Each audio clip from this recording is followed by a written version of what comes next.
Okay, just taking a second to load up here. We're going live on several channels. I feel like a rookie when it comes to going live, but here we go. All the kids are out of the house, so I figured I would do this. All right, so are we connected on all channels? Almost all channels. So I'm just gonna buy time, say what's up to everybody,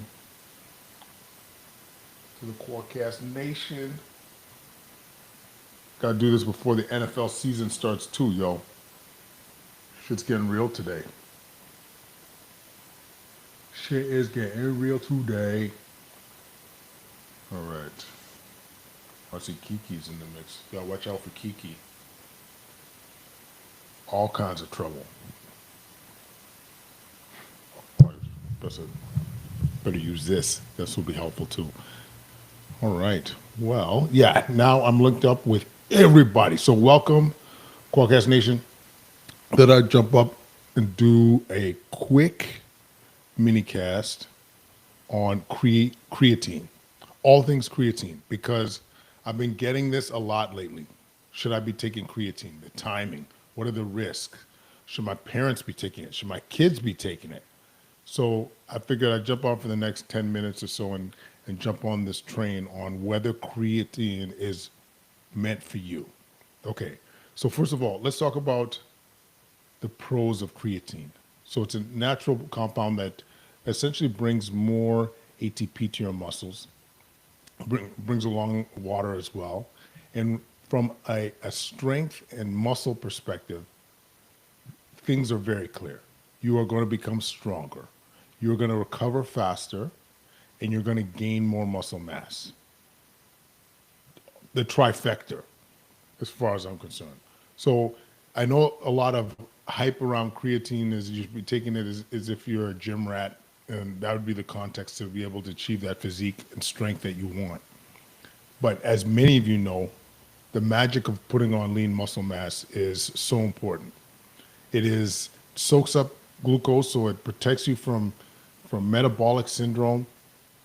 It avoids you from landing in a place like the ICU because of your frailty. It keeps you stronger, especially as we age. We lose about 1% of our body mass per age as we get about 30 years old. And it is, to me, a no-brainer. So I'm going to maybe just give this caveat overall. Like, I think it's one of the supplements that people should be thinking about. You should almost think of it as like, I need an excuse not to take it. That's the way I would approach it. You know what I'm saying? So this is what this is where that's where my mindset is. Okay, so let's once again take creatine. You're going to get stronger. You're going to increase your lean muscle mass. Okay, you are going to recover faster from exercise. Okay, so now the thing that's getting the most hype now is the mental health side, the brain side. So what does the evidence tell us there? If you have if you're in terms of your mood, so we're talking depression, anxiety, general malaise, you're going to enhance your mood by ingesting creatine. This so we talked about the strength. Now and it impacts our mood, in fact, and your cognition. So there's a recent study on taking creatine when you're sleep deprived. I saw Rhonda Patrick talking about this earlier. And so when you're sleep deprived and you're to enhance your mental sharpness, creatine is definitely showing evidence of promise. And then for dementia, so reducing dementia symptoms and the progress of dementia, there were some high dose studies. I think they were up to 20 or 25 grams of creatine. And yeah, they take you up to 25 grams, if I'm not mistaken, and slowing down the progress of dementia in our elderly patients. So a lot of benefit: strength, muscle, brain, mood, amazing. So what are the side effects? What's the kicker?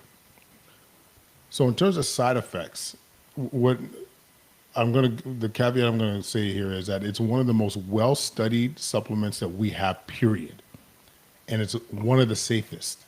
So in terms of side effects, you might have some GI side effects, some bloating, some nausea. You might have some fluid retention because you will retain more water, but usually that gets better. There's some question, will it affect your kidneys? There's no signs that it will affect you, create kidney damage. Your creatinine or your marker in your blood might be transiently elevated, especially if you take creatine close to when you're taking that blood work.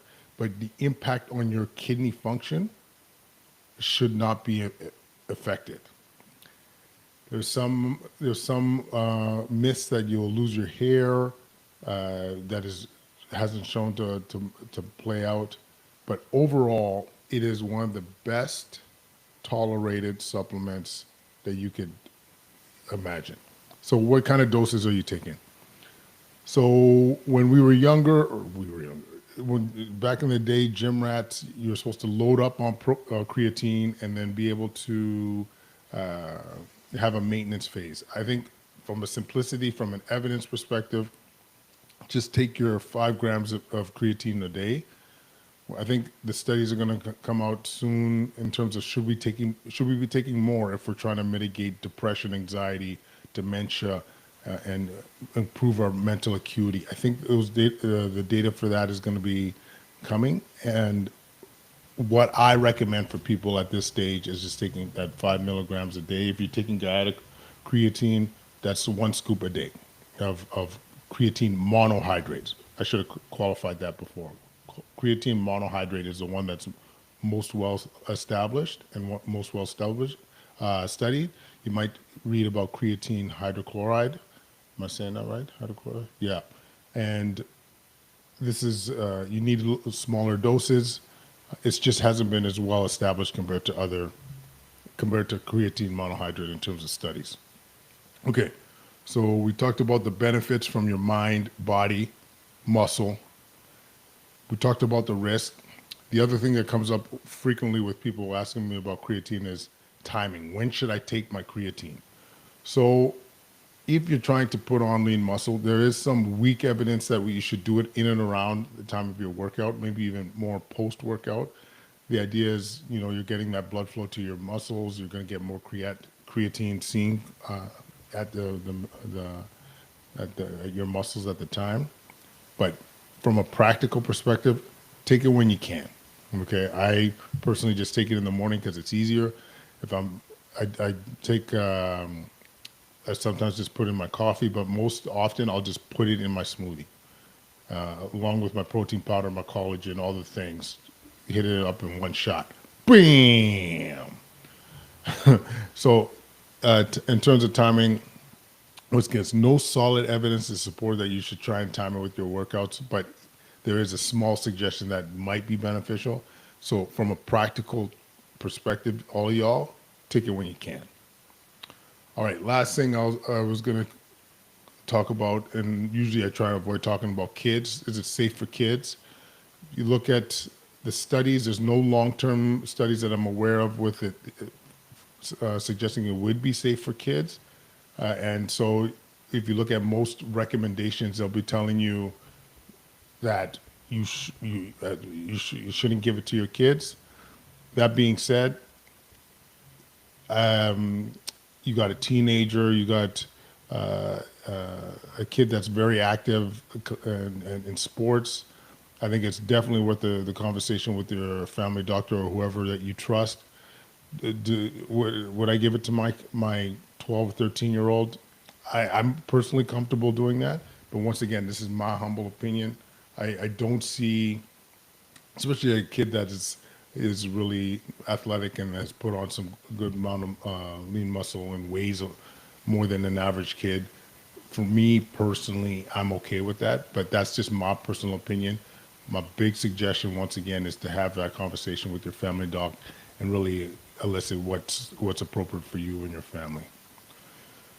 All right, that's all I gotta say about creatine. And I just wanted to throw it down because it's been coming up so often. It's coming up on my feed like crazy. Ultimately, I think it's it's a gift. It's a gift that creatine, what it could offer for increasing your lean muscle mass, for increasing your recovery, from being stronger, from having more mental clarity, from improving your mood. A lot of wins here. So once again, my approach is you have to have an excuse not to take it. All the adults here take it every day, um, and um, I'm certainly glad I am doing it. I see a couple questions in the chat. Some recommendations from same recommendations for men and women. Absolutely. So everything I've been saying, there's no real changes for men or women. That's why it's nice and easy. You got 5 grams per day, no needing to load up. Just take that 5 grams a day, and you're going to get the benefits. And like I said, the only downside I can think of is that it costs money. For us, or a Guyana, I think our smaller tub is $33. Our massive tub, like 1 gram tub, is in the 60s. You can always use a Quadcast promo code Quadcast15, save that 15% off. And but overall, kiddies, yeah, 100%. If you are a man or a woman, no need to alter anything. Both men and women reap the benefits. So that's my humble recommendation. And listen, I don't care where you get it to. I'm agnostic. I'm out here saying for all y'all folks, I just want to see you get stronger. I want to see you get in a good enough state where you avoid seeing someone like myself in the ICU. That's my huckleberry. That's where I wanted y'all to be. All right, that's all I got to say. I'm going to be doing more of these lives and Q&As. Throw some questions down there. Just DM me some questions. A lot of this content's in the book, Prevention Over Prescription. Still #1 bestseller in preventative medicine. Let's go. We mentioned guided nutrition. Whatever you guys need, we're trying to deliver. You guys are beautiful people. Appreciate you. Don't do drugs. And listen to more hip hop music.